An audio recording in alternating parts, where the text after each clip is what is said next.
In today's video, I'm going to teach you how to mark a field as an external ID in Salesforce.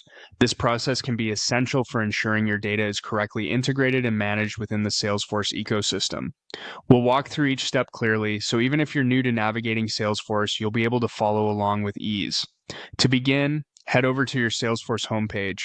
This page is your launching pad for customizing and managing your Salesforce environment. Once you're on the home screen, direct your attention to the upper right corner of your screen. Here you'll find a gear icon, which serves as the gateway to your settings. Click on it to open up a multitude of options that help you tailor Salesforce to your needs.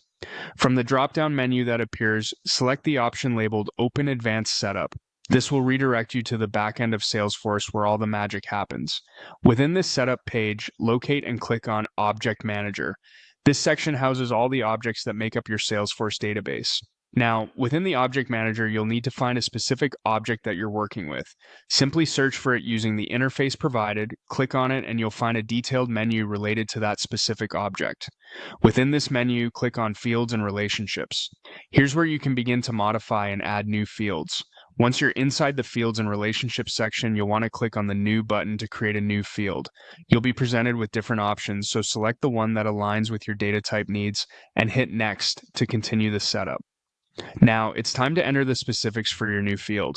Start by typing in an appropriate field label. This label should be meaningful and easily recognizable, so take a moment to ensure it accurately describes the data this field will contain. After entering the label, specify the length of the field.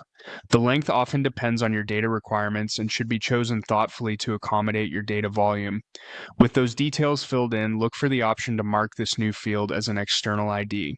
This designation is crucial for integrating external data with Salesforce, making it easier to update and manage records based on unique identifiers. Once you've made these selections, you'll need to proceed by clicking Next a couple of times, effectively confirming your choices through the Setup wizard. Each Next will likely bring you to pages for further configuration, but your main focus should be on reviewing your settings. Finally, once you're satisfied with everything, wrap up by clicking Save. This action ensures that all your hard work is recorded and your new field is ready to use as an external ID. Congratulations, you've successfully marked a field as an external ID in Salesforce. This can be especially helpful for streamlining data management and enhancing the efficiency of your operations within the platform.